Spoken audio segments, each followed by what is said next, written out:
Hey friends, Carmel Holt here. As you know, times are tough for public radio and audio. And as a tiny independent feminist production company that makes SHEROES for public radio and for this podcast, we're getting hit pretty hard with financial shortfalls. Simultaneously, this is a moment where women, trans folks, non-binary, and queer folks need a safe space to be heard. And at SHEROES, we're more committed than ever before to our mission of turning up the volume of underrepresented voices in music. But to keep going, I need your help. And I have big news. SHEROES has partnered with the nonprofit AIR, the Association of Independents in Radio, and we've launched our very first fundraising campaign. You can text SHEROES to 53555 to make a tax-deductible donation through AIR or visit SHEROESradio.com. Thank you for supporting independent, femme-queer-produced audio and storytelling like the episode that you're about to enjoy. It's up to us whose voices get heard, and with your help, we'll keep turning up the volume.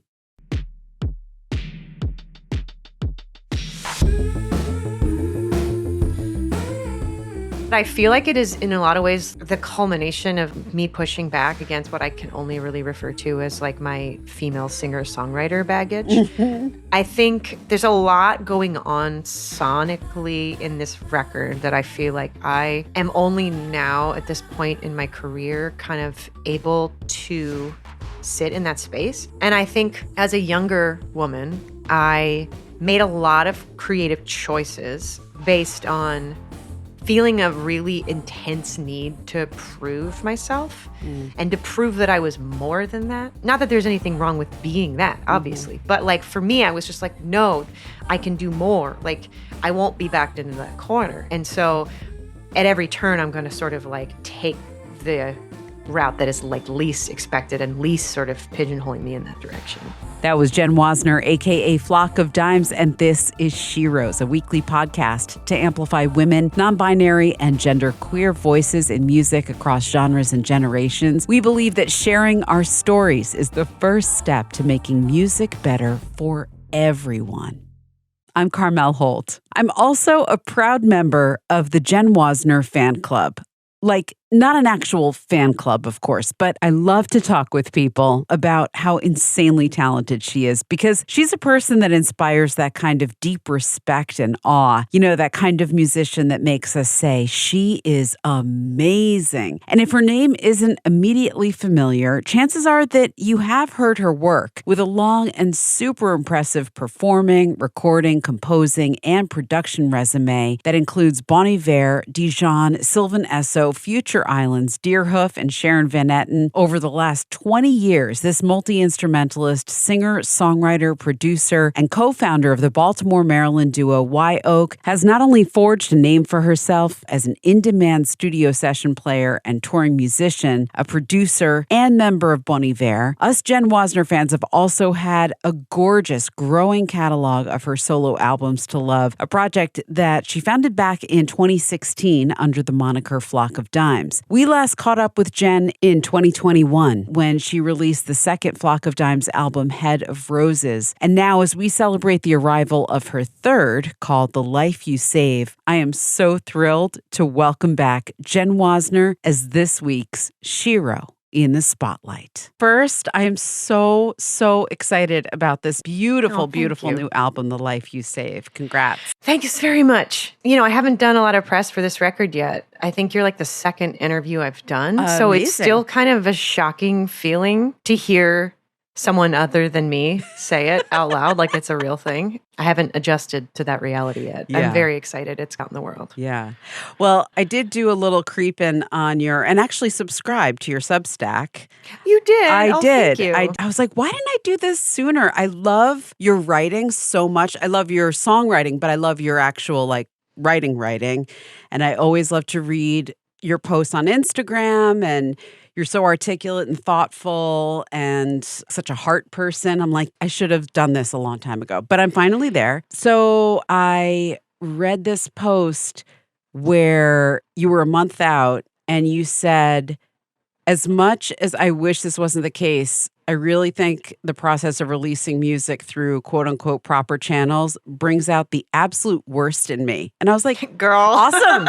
Cool. Great. I'm Yes. psyched. Let's talk. This is the great, honestly, I've only gotten saltier and saltier since I wrote that. I mean, it depends on what day you catch me, Right. quite honestly, because I don't know. I think the thing that makes it challenging for me is it sort of takes me away from the space I generally inhabit in my life, which is like, I really try and focus on the things I have and the things I'm grateful for. And like, there's something about putting out a record. I always go into it thinking like somehow I can dodge the parts that bring that kind of like comparison monster out. Yeah. But I never fully manage to sidestep it.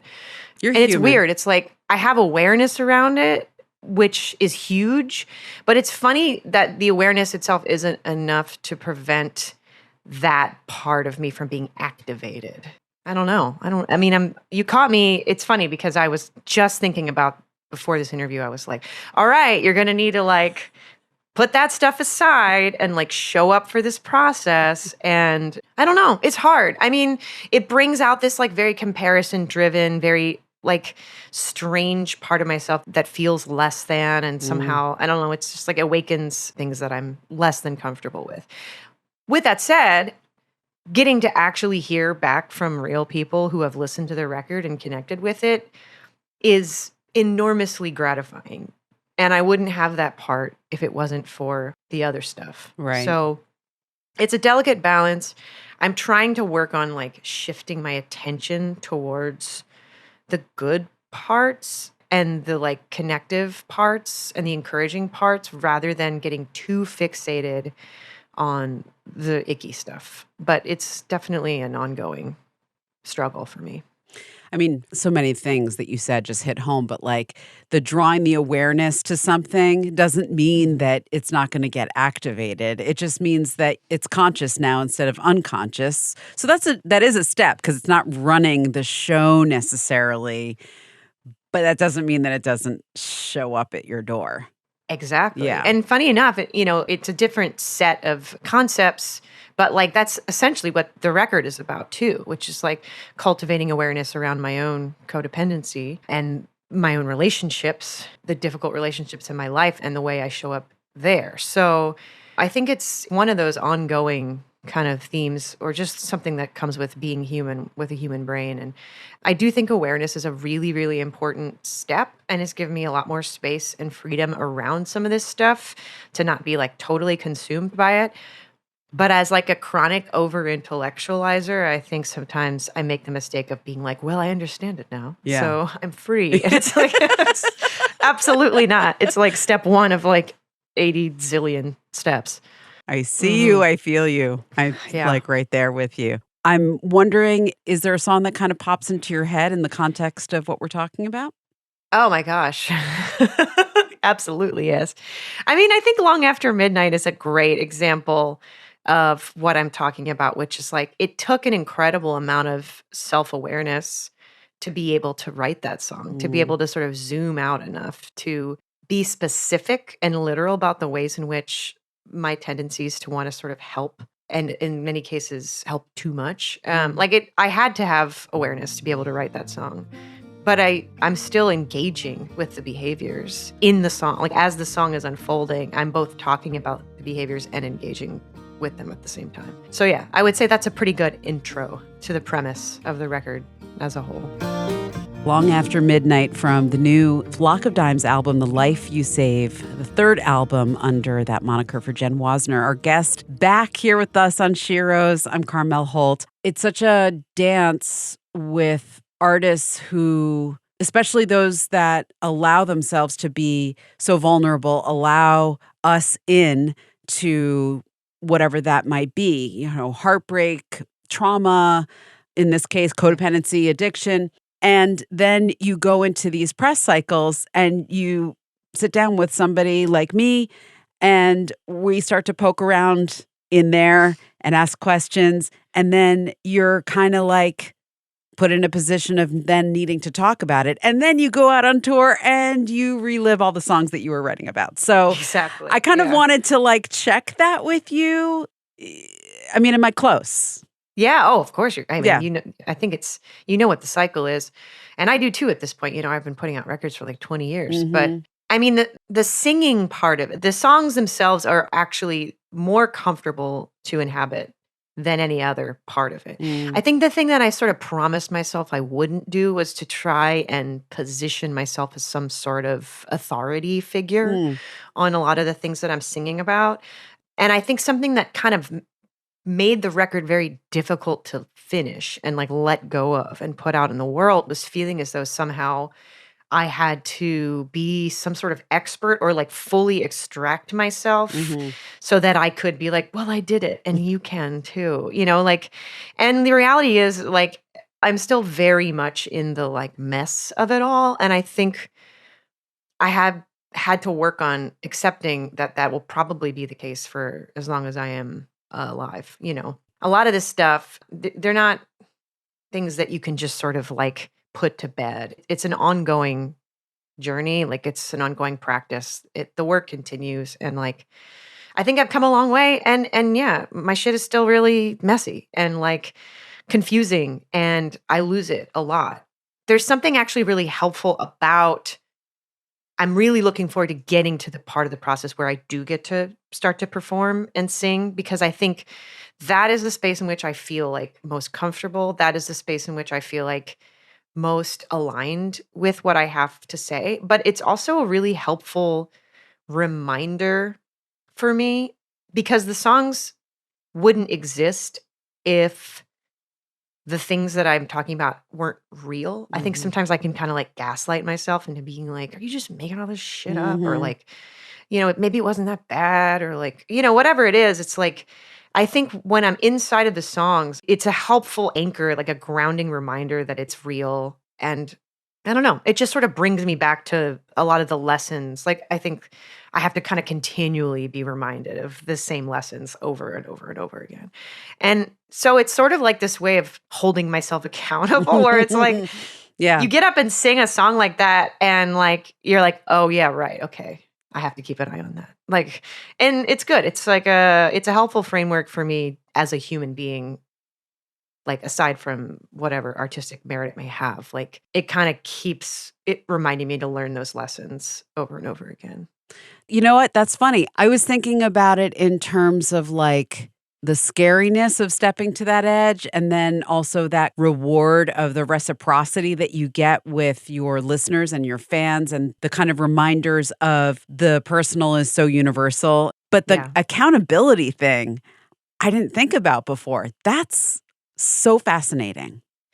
I mean, I think it's kind of why I keep coming back, even though a lot of the stuff, I mean, it's weird. Like I put out so many records in my life and it's like at this point, I feel like I have a pretty good head on my shoulders about it where I don't necessarily expect the world, nor do I really want like my life to change. Like I'm fairly satisfied with where I'm at and what I'm doing. And like there are things that I would tweak, certainly, but like for the most part, I'm like, I'm not looking for it to be some sort of like mega explosion where everything just like levels up in some kind of way that I honestly, frankly don't want and can't handle. But at the same time, there are things about putting music out in the world that actually have gotten harder and harder for me to do. It's weird because you'd think like the more you do it, the easier it would get. But like in a lot of ways, it's gotten worse. I think in some ways, I feel like that's because I'm happier. I'm a happier person just generally. And so I notice the friction a little bit more. But yeah, I think primarily what keeps me coming back to that well, despite all the discomfort, really is the fact that like I use this practice as a way of like figuring out my life and I need it. Like I require it. And I think regardless of how I end up showing up in the public space, like it will definitely be something that I require for as long as I'm alive. Well, let's catch up a little bit on all of the major changes that have happened for you. And some of that is hand in glove with what you're talking about. You moved from your longtime home from North Carolina to Los Angeles. Right after you did that, the fires happened. Holy shit, I was thinking about you. I was like, oh my God, this is awful. It was crazy. I felt so bad. It was crazy. I mean, honestly, and we were very lucky. Yeah. And like the timing of it was really wild for us, but obviously like We know so many people who lost everything in those fires. And, you know, I didn't really know what was going to happen at the time. And I was terrified. But, you know, I sit here in our house, you know, it's like Yeah. we got through it. We're okay. So, you know, obviously very grateful. But it's devastating. You know, I mean, like we were trying to move to Altadena. That was like where we were hoping to land. Mm. And we're still very close. You know, we're in Pasadena, but on sort of the northern side. So it's like we're quite close.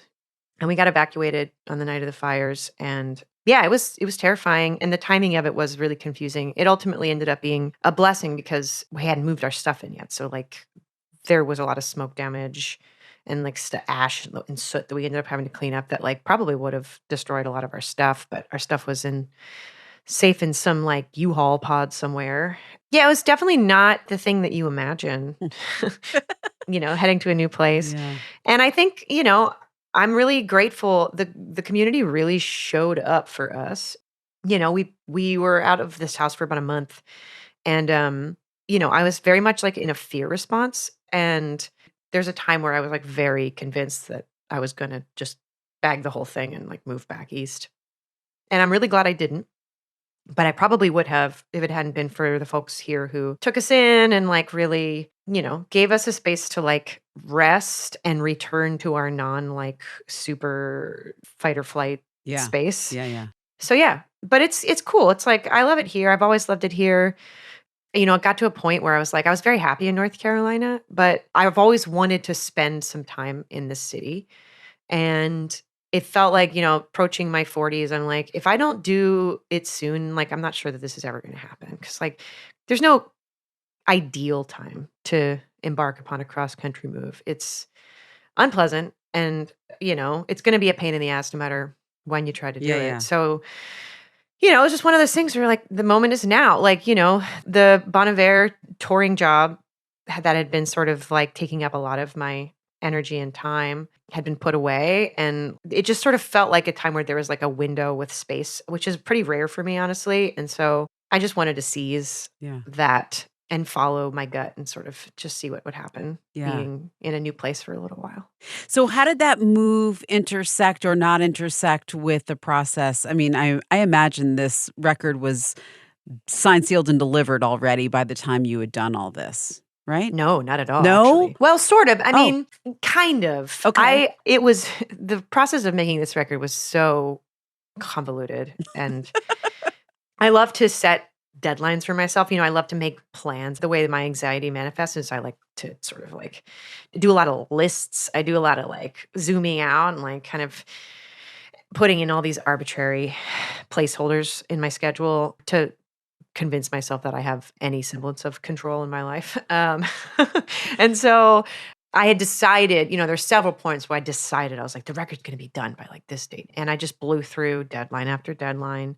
And, you know, it's disappointing, but then, you know, you have to remind yourself, it's like, oh, these are just arbitrary deadlines that you made up. Like, it's like, so we can just let that go. Right. But I had put the last one that I put in place was that I wanted it mastered by the end of 2024. And I actually signed off on the third pass of the final master at 11:35 p.m. on the 31st of December. Holy you know, it was like shit. truly, at least I got one of them. But yeah, it was like right on my drive. I was actually in Albuquerque. I was driving out here in my Prius. So yeah, I did that. But it was, you know, it was very freshly buttoned up at that point. It was, Wow. it wasn't like long put to bed for sure. I mean, it's interesting to put the album into this timeline in that way. That's interesting, you know? Yeah. And I think it was important to me to be able to say, okay, we're moving through that phase, we're on to the next thing. Yeah. Like this sort of feels like a place, like a time of possibility and like exploring different avenues. Mm. And so yeah, it felt good and right that it was like I managed to pull it off right at the buzzer.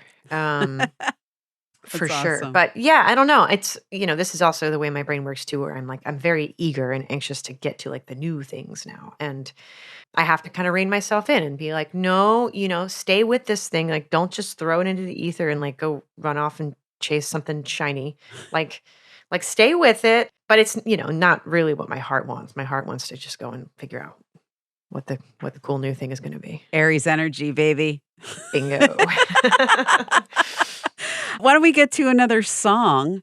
I don't know. What do you think? Okay, it's cool that I get to choose. I didn't know I was going to get to choose. So this, the record has 4 singles. I'm really proud of the whole record, but the record, that's how these things work. You got to pick the singles. And I've been trying to be like a cool guy and like letting other people weigh in on things because I work with people I trust generally. And I feel like they know better about this stuff.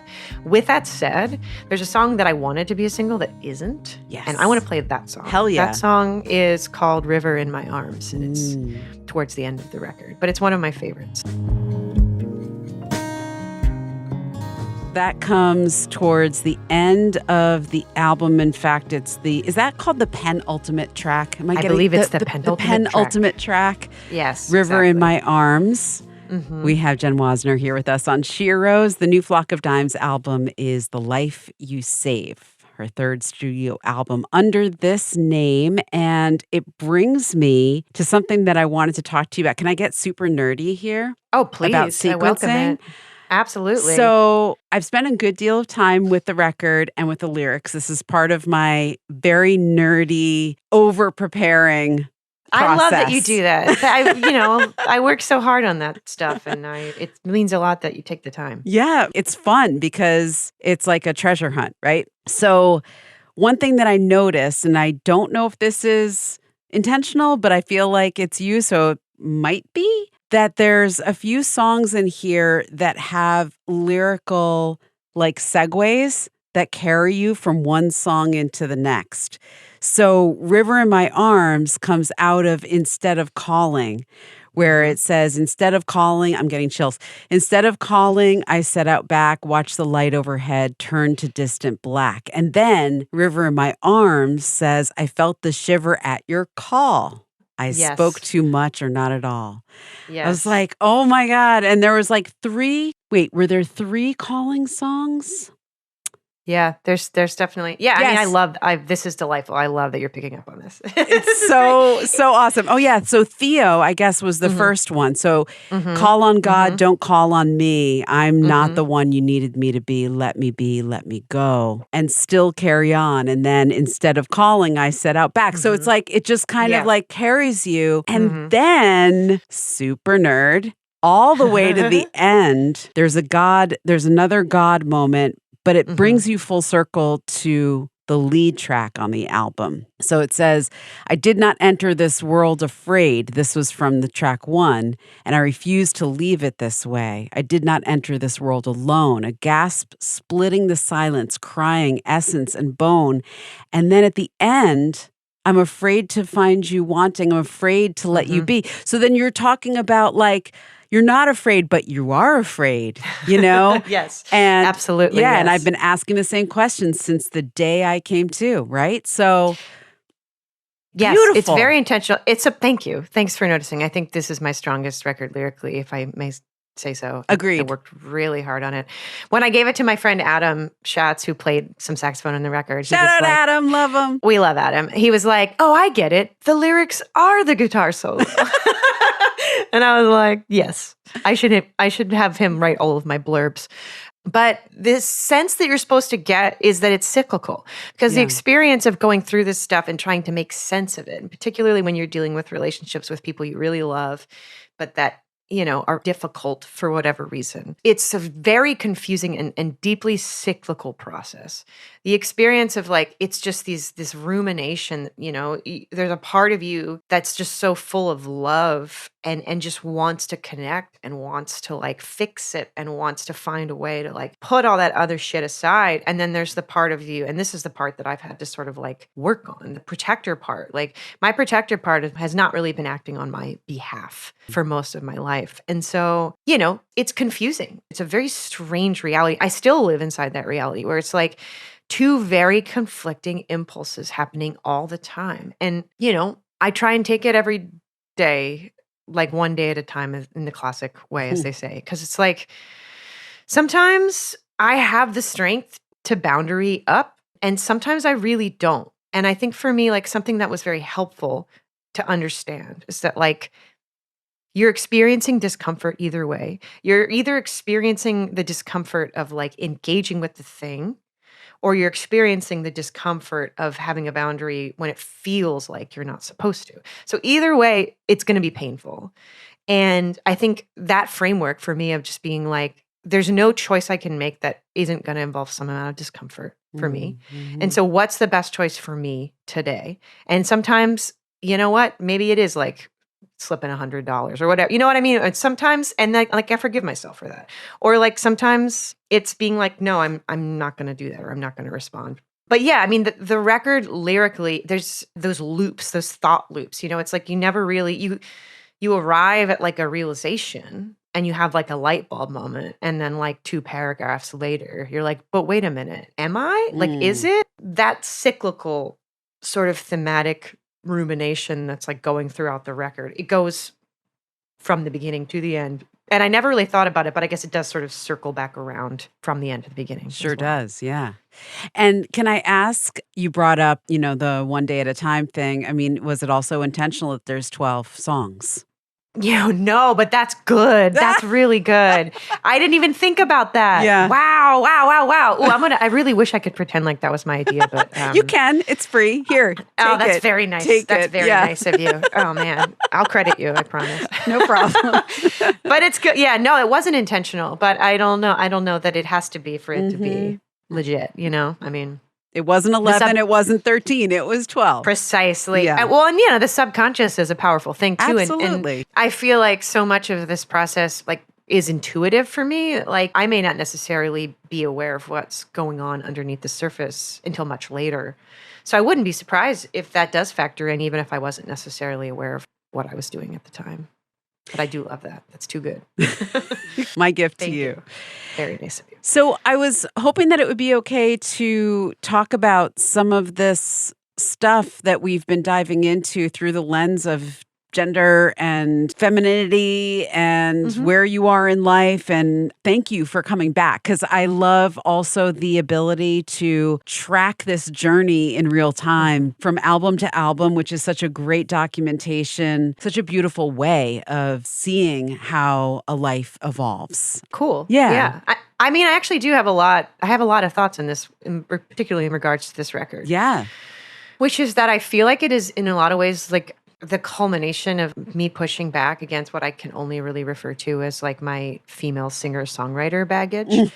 I think there's a lot going on sonically in this record that I feel like I am only now at this point in my career kind of able to sit in that space. And I think as a younger woman, I made a lot of creative choices based on feeling a really intense need to prove myself and to prove that I was more than that. Not that there's anything wrong with being that, obviously. But like for me, I was just like, no, I can do more. Like I won't be backed into that corner. And so at every turn, I'm going to sort of like take the route that is like least expected and least sort of pigeonholing me in that direction.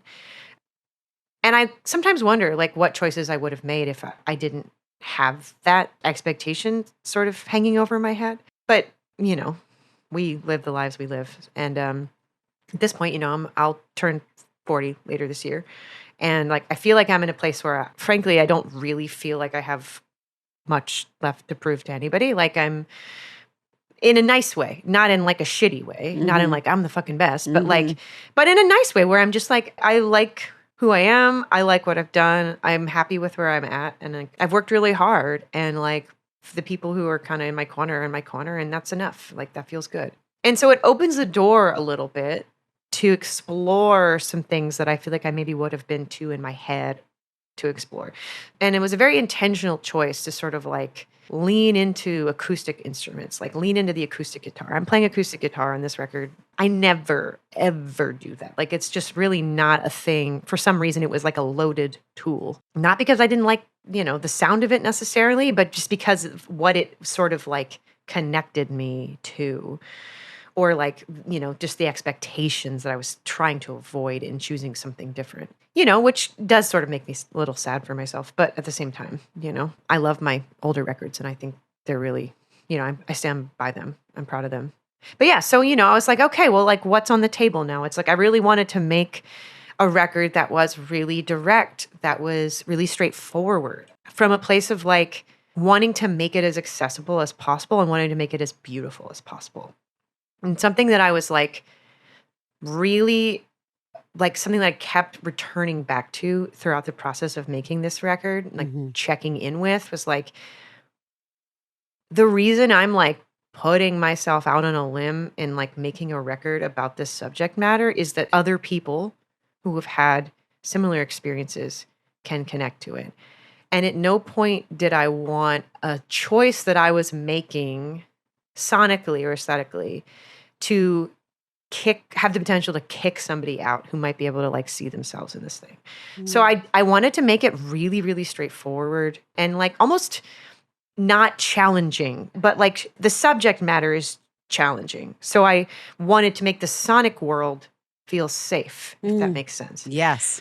And I didn't want it to be about like, look what I can do. Like, look how cool I am. Look how crazy I am. Like, look at all these like choices I can make and surprises I can pull off. It's like, I can do that. I'll probably do it again. I've done it. But like, that's not really what this record was about for me. And so, you know, that was like the point of why I wanted to make this. And yeah, and I think I'm in a place right now, just like I'm content. I don't feel like I have a lot to prove. And so a lot of the stuff that I feel like my own like internalized misogyny made me want to avoid when I was younger, I now feel like I can embrace. Congratulations. Hey, thank you. That's amazing. And I mean, if it's okay to, I don't want to put words in your mouth, but that trope that you were avoiding as a young artist, the singer-songwriter, the folky femi girl with the acoustic guitar, the Joni Mitchells of the world, which unfortunately she's become a trope for some reason, even though she's one of the most advanced, you know, musicians alive that we'll ever see, probably. Yeah, of course. You know, but I know she's my hero. Yeah, same. But like, I mean, yeah, when I say it makes me sad, that is what makes me sad. It's unfortunate. And yet, and you know, I love that shit. Like, that's the thing. And it's like, it is internalized misogyny at a certain point, because it's like, it's not like I ever had an issue with music that sounded that way or like wasn't a fan. It was just more like about my own hangups and just sort of being like, I got to prove to the world that I'm more than this. Yeah, I don't know. I don't feel like I need to prove anything to anybody at this point, but like I did when I was younger, and it makes a lot of sense because, you know, you hear the way people talk about, you know, women who write songs that are, you know, in many ways at least seem to be autobiographical about feelings. I think also like this is another thing that's so messed up is like as an over-intellectualizer, as I mentioned earlier. It's like I think that found its way into my work as well. And now I couldn't be further away from that, where I'm like, I mean, I think Head of Roses kind of was the record in which I like was able to sort of drop in to my body and just like really kind of like wake up to what is going on in there and like really sort of like feel my full self, not just my like brain and my thoughts, but like my body and my energetic field and like all that stuff. And so now that I'm there, I couldn't be less interested. Like all I want to do is feel something when I listen to music. Like I couldn't be less interested in music that's over intellectualized or that isn't like putting a part of its heart like out there.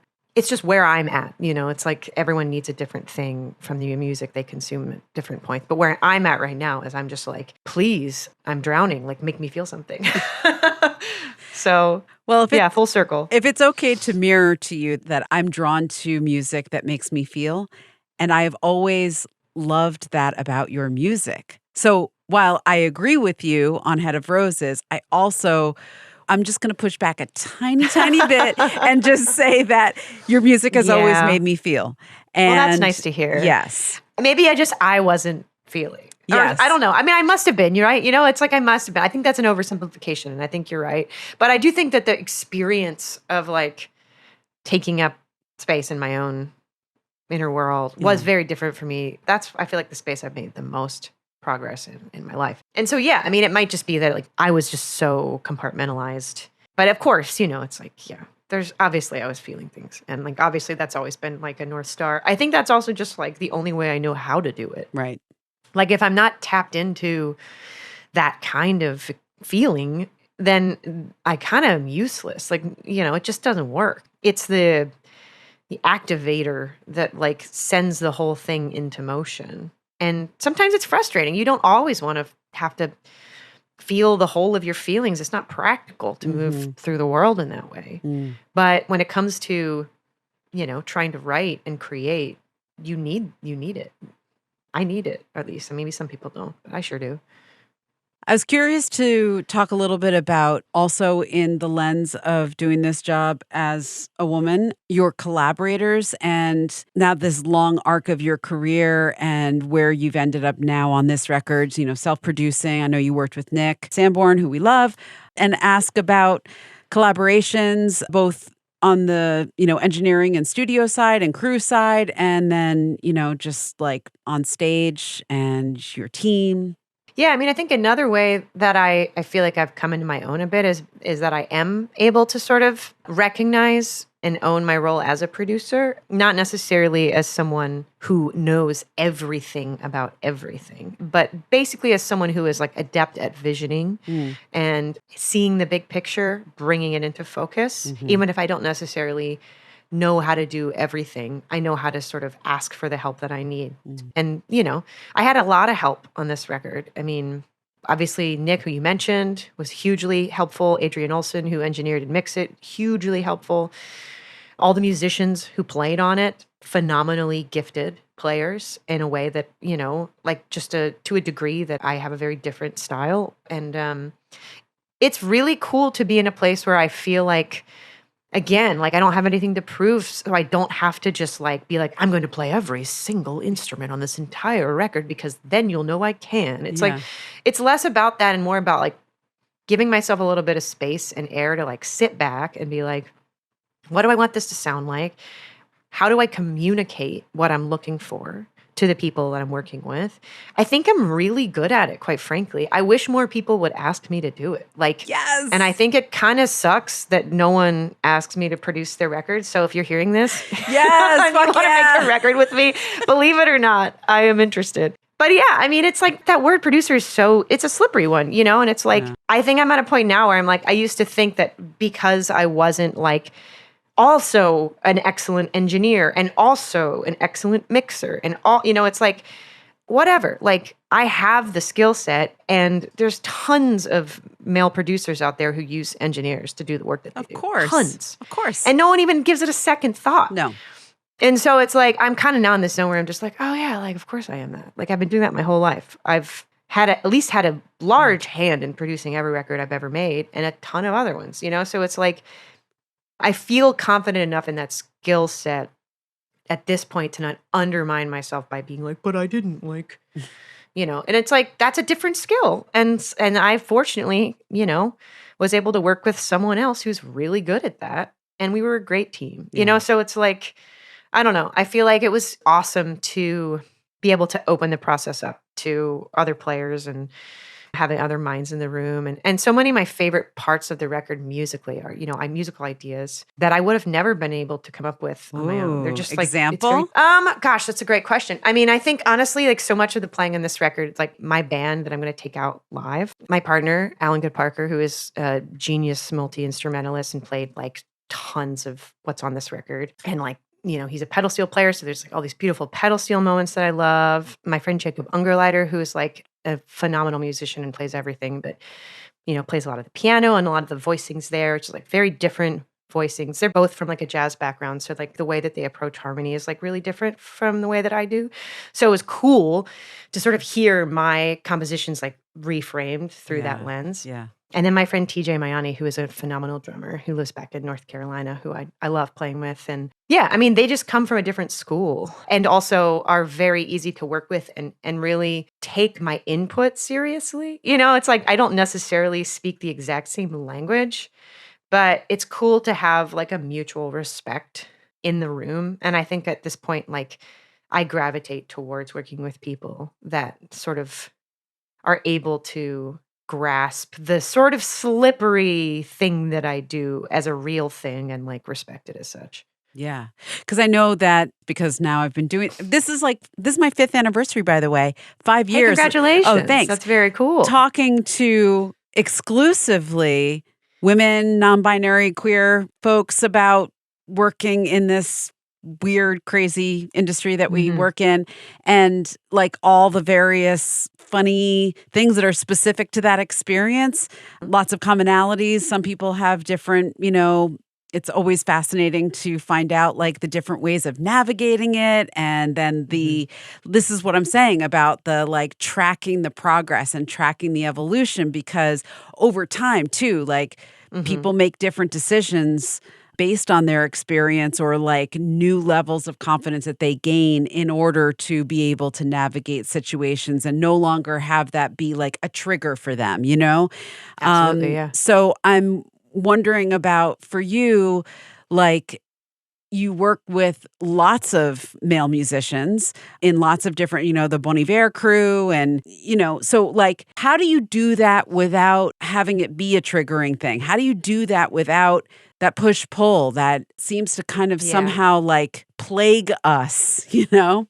Yeah, I don't know that it is possible to do it. I don't know. I don't I think it's often very triggering, and I've sort of learned to accept it as part of price of admission in some ways. But, I've been really lucky too. I mean, the Bon Iver gig was such a huge moment for me, and I really got to hand it to all those guys. Everyone who was in that band with me. Yeah, like we come from very different schools of doing this thing, and I'm very resolutely self-taught, Mm, because my intention as a musician was to be a songwriter, and I never really envisioned a world where I would try and play that role in right. someone else's band. Mm, And so it took someone like Justin to be like, "No, you can do this." Like it may look different, but, like, you can do this and, like, you're yeah. doing it, so just do it, like, it was very gratifying to expose people that I really respect Yeah. to my own, like, unique little musical methods and have them, like, see that I'm capable, but Yeah. even though I'm doing it in a different way. And so that was just, like, a really healing experience, I think, in a lot of ways where I won't say that I don't get intimidated, but I do feel like I get less intimidated having had that experience and really proven to myself that I'm capable at like a very high level. So, yeah, I mean, I've been fortunate, I've had a lot of really wonderful like champions in this world. Yeah. I've been doing this for such a long Yeah. time, and I don't know, sometimes I'm even confused by the arc of my career. It's kind of all over the place. And so it really means a lot to me when people like Justin, like, kind of take notice and are just like, "I see you. I see what you're up to here." Like, Yeah. it feels good. Yeah. So is it important to you to see and to bring in femme non-binary collaborators as well? Like, or is it less specific to gender and you're more just like, oh, if the chemistry's there, whatevs? It's really not top of mind. Like, when you Hmm. ask me that, like, I wanna be like, "Yes, of course." And the answer is yes, of course. But I feel like I just tend to sort of, like, want or expect things to happen more organically. Hmm. And I think it is sort of happening organically, and it's definitely sometimes I'll catch myself in a room with, no cis dudes in the room, and I won't even have realized it. I'll be like, "Oh, that's happening." You know what I mean? Like, I think that it's kind of nice in a way that it's not top of mind because Yeah. I'm generally just going out to people as people and looking for people that I connect with and, like, have sort of musical chemistry with Hmm. generally. But it is nice, I'm having more and more of those moments, and it is nice to be like, "Oh, how about that? Yeah. That's cool," like, love to see it. Yeah. Yeah. So, That's awesome. mhm. Well, we didn't pick a song after you were like, oh, that's a great question. Like the musical ideas that you wouldn't have had. Can we find one of those songs to play a clip of here? Oh, yes. One of my favorite songs in this record is a song called Keep Me in the Dark. I'm so proud of the song. I'm so proud of the recording. It's beautiful. It features Matt McCon on drums, Alan Good Parker on guitars and slide guitar. I think there's probably some mandolin in there. Jacob Ungerleider. I play the bass, I think, on this. Wait, no, actually, I think Alan plays the bass. I don't even remember who played on these songs sometimes. It's like mind meld. But anyway, yeah, this is maybe one that brings me to tears. I'm so pleased with it. I just love it. I think it's beautiful and it's heartfelt, and the way that I felt when I wrote it, like, I'm still very much able to kind of touch that feeling now from this place. Mm.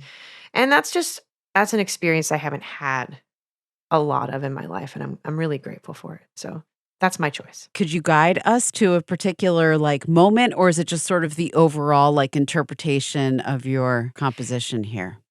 I would say if I had to pick, it would probably be like the second half of the last chorus. It's like the culmination of like Jacob's playing the pump organ, Alan's sort of playing like combination of like lead guitar and like this sort of harmonic bass, like lead part that he plays. And I don't know, it's just like something about that section feels. Oh, and I got to give a shout out to my guy, Matt McCollin, who also played in Bon Iver with me. Yeah. He's such a fantastic drummer. He played on a handful of the songs on this record as well. But he does this really wonderful thing that I love where he'll do his drum take and then like he'll go disappear and he'll come back with like his OP1 and just sort of be like, and I also did like this little thing. And like there's a lot of like kind of cool, weird atmospheric moments that like I can't imagine the song without that are actually just Matt sampling the space and making weird little loops out of it. So it's a real team effort. Keep Me in the Dark. That's off the new Flock of Dimes album, The Life You Save. We have Jenn Wasner back on SHEROES. I'm Carmel Holt. When I first saw the title of the album, I thought, well, The Life You Save could be your own, right? Exactly, But that's not exactly what you say here. Well, it's what I'm trying to say. Yeah. But lyrically, that's not what you end up saying. You have a new twist. Yeah, I mean, it's ultimately, I think, learning to see myself as someone who is worth protecting and learning to see my own role in a cycle, not necessarily as someone who is outside, but to see myself as someone who is still very much a part of an ecosystem. And the last track on the record is called I Think I'm God. And that song is sort of about what was for me like the final piece of the puzzle and figuring some of this stuff out, which is like seeing this sort of shadow part of thinking that you can help someone, can save someone from themselves. There's an ego to it, you know, there's like a superiority to it. There's like a, I must have the answer. Like, I am brave enough. I'm strong enough. I'm good enough. There's also a line in Long After Midnight that's like this, like the rules don't apply to me. I think I know the rules, but I ignore them. You know, it's like, but not me, you know, like surely, like, I mean, I know this is the case for most people, but I can, you know, Right. I can probably figure this out. I think that song is sort of like the acceptance of just like, I'm human. I'm flawed. I'm not a superhero and I don't have the answers. And to me, like, that is what the record is about. Not that I'm going to save everybody from themselves. I'm not even convinced that I'm going to save myself ultimately, but just learning to see myself as a flawed human that is a part of it, not outside of it, not separate from it, but like just as much in the messy middle as everybody else is. You know, I was thinking about the fact that you're going out on tour, and the last time you toured, you did house concerts, right? Am I getting that right? I did, and I love it so much. And this tour won't be that, but I am going to do a lot more of that in the future because I love it so much. This tour is going to be, you know, the reality of touring in 2025 is that it's wildly impractical and expensive. So I will be touring with the band.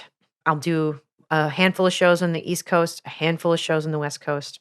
I really want to be able to play these songs with a band, but it's really not practical to do every show that I do with a band. So Alan and I have been doing living room tours with an organization called Undertow, and it's wonderful. It's volunteer run. People sign up to have us in their space. We have a pretty good setup. You know, we've kind of dialed it in so that it's like fully satisfying sonically and musically. You know, we found like tiny amps and like a little tiny vocal amp. And like you know, it's like we have quite a bit of stuff that we're able to bring and quite a bit that we're able to do with it. But I love it for a lot of reasons. I love it because it's really nice to sort of be in a place where I like center my singing for the first time and just sort of be in a space where I can effortlessly hear myself. It's so fun as a singer.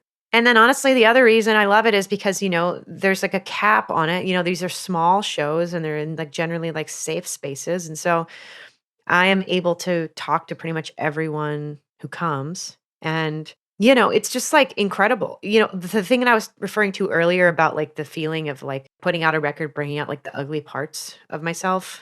This experience of playing these shows and connecting with like the people who come to those shows is the antidote to that. It is the opposite of that feeling of being like, oh, this is why, this is what it's for. And it's not just something that I'm throwing into a black hole, and getting to sort of really hear and receive like people's stories of how my music has been a part of their lives. It's like, it's unbelievably moving. Like I cry, I'm just like crying every day with like in a nice way. Yeah. Yeah, it's wonderful. It's really connective. I feel like I finally found a way of performing and touring that feels aligned with the kind of person I am and the way that I sort of like my music to exist. I really like to humanize the process as much as I can. I'm not someone who really thrives in like cultivating a mystique and really like building some, elaborate stage show.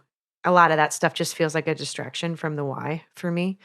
And so being able to really strip it down to the bare bones and then have it feel like viable, it's like not losing money on a tour in 2025 and I'm having a better time.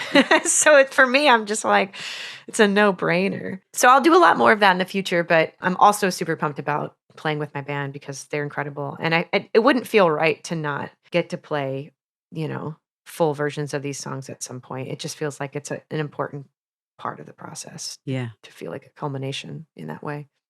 I hope I get to see and experience both.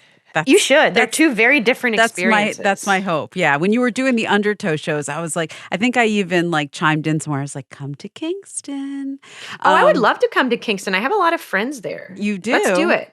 Yeah. I actually do. Upstate New York is like popping right now. Oh, I know. I live here. As you know. Let's make it happen. I mean, truly, like, it's a no-brainer. Like, I'm sure.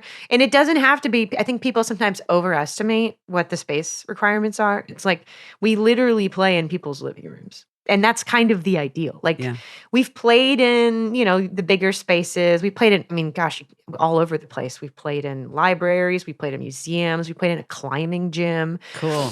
It's fun, but like, I think the best version of it is the living room version. And so it doesn't have to be anything fancy. Yeah. You were talking about turning 40. And I was like, yeah, like, who wants to be in the shitty green room anymore? Who wants, who wants to deal with the grumpy sound guy? Like, I know. Nobody wants that anymore. I know. And there's a lot of stuff like that where I don't think I'm like spoiled necessarily, but it feels like it's like of a different time where I'm just like, I don't know. And I think a lot of people especially a lot of people who like my music and pay attention to what I'm doing, it's like they don't really want to go to the rock club either. I shouldn't say this because I'm literally trying to sell tickets for my tour. That's happening next month. Like, I'm like, yeah. But I mean, it's like, I'm not talking about it. Like, I think this sort of bite-sized version of it is fun. You get the taste of it. But like, when I think about, I used to do that shit for 8 weeks at a time. I mean, no, thank you. Like, no, I can't. I cannot. Yeah.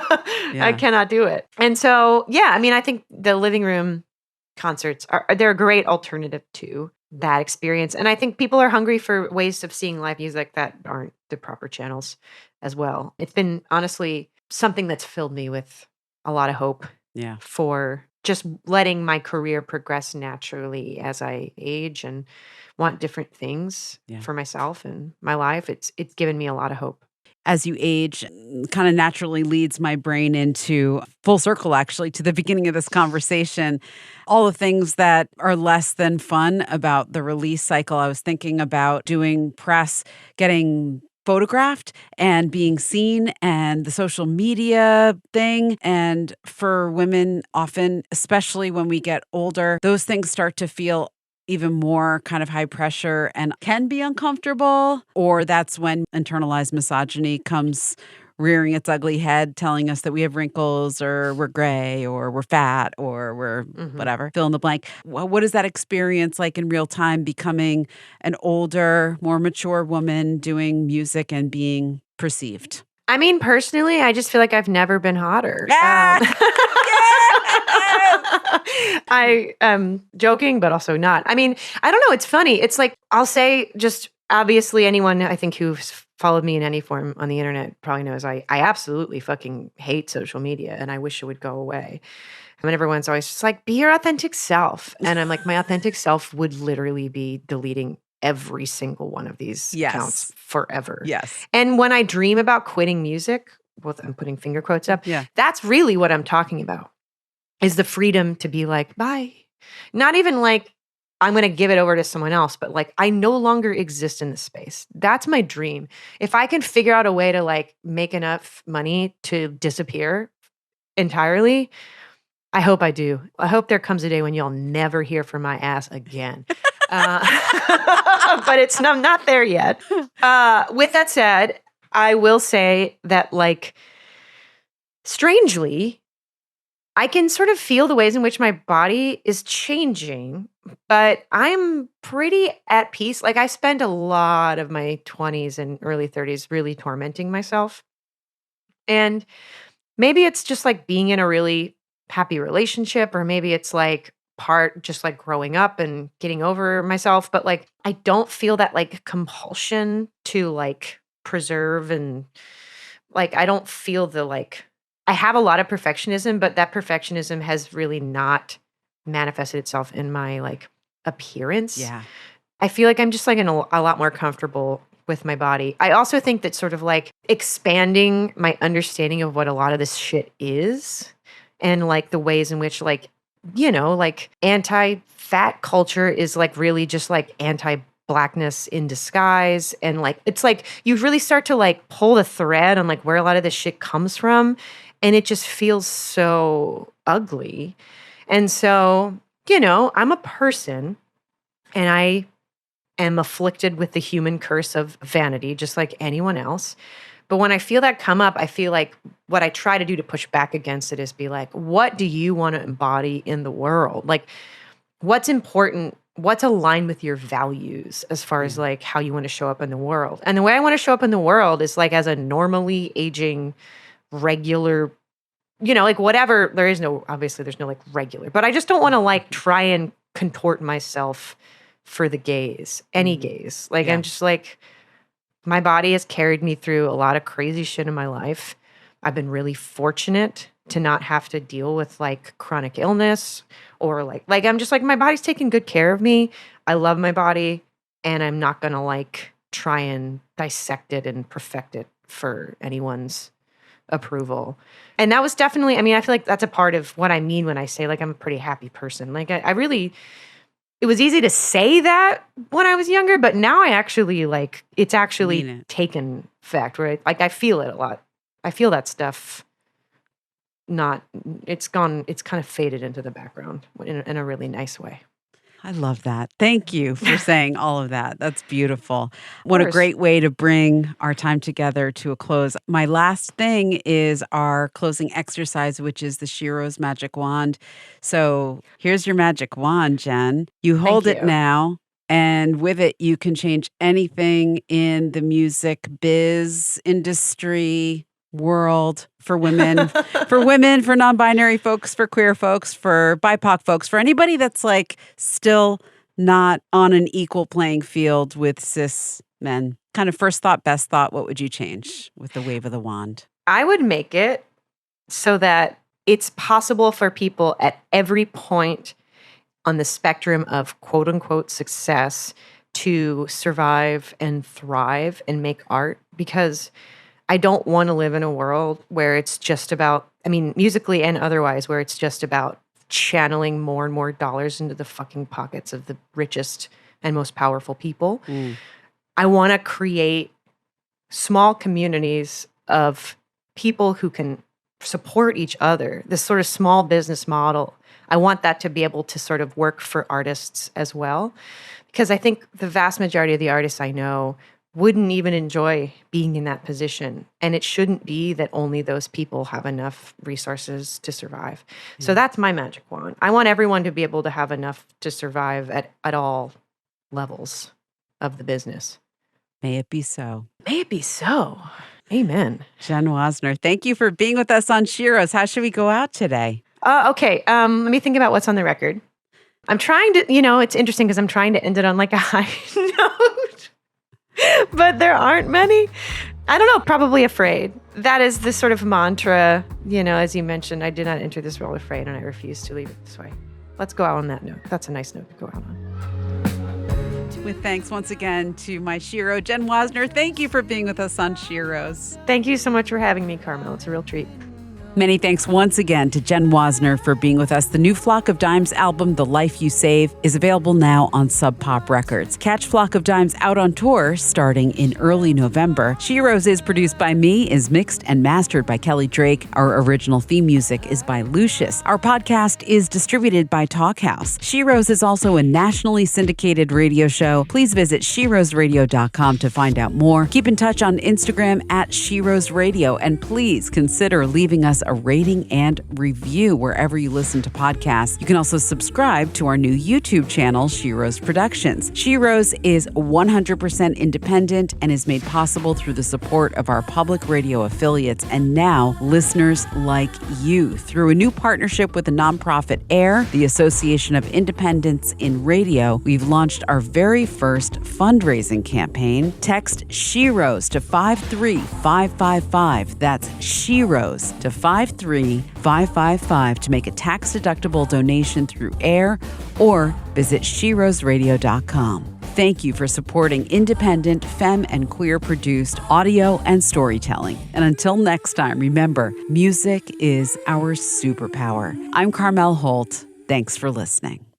Also from SHEROES Productions, take a journey on the road to Joni, an Ambie Award-nominated 10-episode series celebrating the legacy and impact of Joni Mitchell. Distributed by Talkhouse. Subscribe now to The Road to Joni wherever you get your podcasts.